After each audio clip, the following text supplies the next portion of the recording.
I find you through this website called Haunted Manhattan because I was researching ghost tours. I'm interested in ghosts, and I'm interested in the story of that kind of everything about it. And I honestly don't know where to begin other than uh, where did this concept come from in terms of how it ties in with your theater background.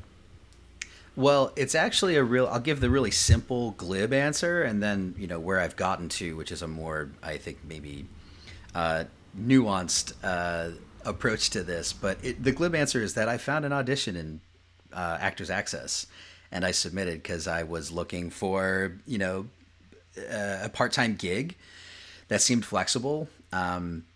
I walk into the audition because I've always been interested in ghost stories and horror. I'm a big horror fan, and it just felt like a fun thing. I was like, oh, I can kind of do improv. I've been dealing with customer service through food service for years. Why can't I lead a tour? That seems fairly simple. Walk into the audition, and the person who's behind the desk was a playwright who, incidentally, I had recently interviewed for Go See a Show. And I was like, oh, holy cow. Hey, what's up? And turns out that person is Nora Monahan. They are the playwright of three of the four tours that Haunted Manhattan currently runs. And it was a nice, like, I'm at ease now. I know this person. We've chatted before. I can just kind of do my thing and not worry if I don't get into this thing. Well, sure enough, I get hired and I start doing this ghost tour of Greenwich Village.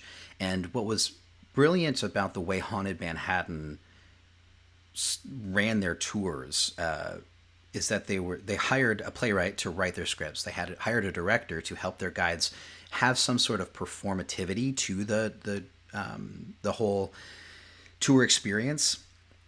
That which all came out of the founder, my partner now, Brent Peterson.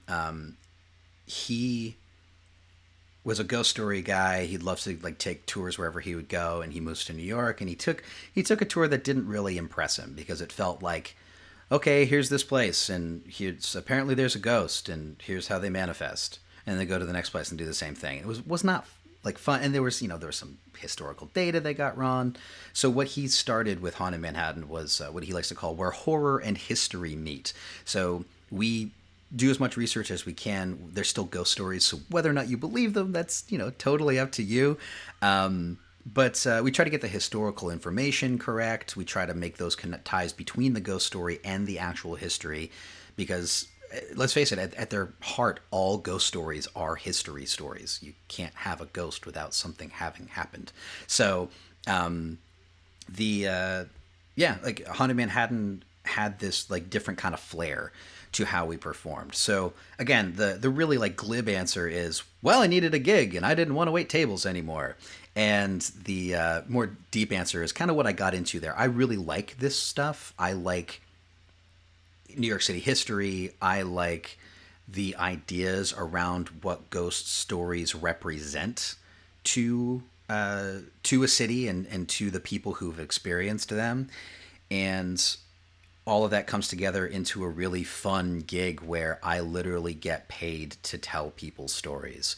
And I mentioned Brent's now my partner. Like we are, I co-own the company with Brent because I wanted to make sure that we kept this thing going. And I had some ideas on how to get new guides in. We started a new tour, and it's become a big part of my I guess quote unquote survival job life. And it's really fun. I get to, again, I get paid to tell people stories, and I also get to pay other actors to tell people stories, which is really cool. How many stories and locations do you have right now? We do 13 stops with each tour, and we have 4 tours. So there's plenty of stories that we can't really get to because of physical, like the distance it would require to take a walk.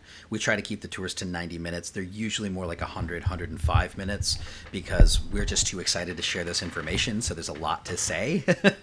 And but you can't get to everything in a neighborhood. because you would have to walk too far and that sort of thing. And so we do tours of Greenwich Village, which is mostly like the Washington Square Park area, the East Village, the West Village. So we start at the park, but then walk west of 6th Ave, and also the former Five Points area. So downtown, like City Hall, Chinatown, Little Italy. I'd imagine the Greenwich Village is haunted as balls. Because That's where that's where they dumped bodies during the other pandemics at one point, if I remember correctly. you are very correct. Yes, Yeah, I think I read about that in the smallpox Power epidemics, Broker. Yeah. smallpox epidemics, yellow fever epidemics. They would bring them up to Washington Square Park. That was north of New York City back in the early 1800s. Yep, country. So you could get the. They thought that was far enough away from civilization to leave diseased, dead bodies. Which is, I love sharing that. It's funny because I'll tell that little bit of information on the Greenwich Village tour, and you can usually tell the locals from any tourists if you didn't already, because the tourists don't really get it, and the locals are like, "Oh my God, seriously?" I'll say, "Yeah, we're in Yonkers right now," and people will laugh because it's literally we are north of New York. If this is the early 1800s, but if you don't know the city's geography, it's hard to get that ref. Oh yeah, and that's something that surprised me when I first watched that Rick Burns documentary about New York. Is he was showing New York City proper was just the tip of Manhattan, and everything else was country. I'm like, whoa, because that's not the New York City anybody knows at this point. Yep. Yeah, that's why Wall Street is Wall Street. It was the wall at the end of the city. Yep. Yeah.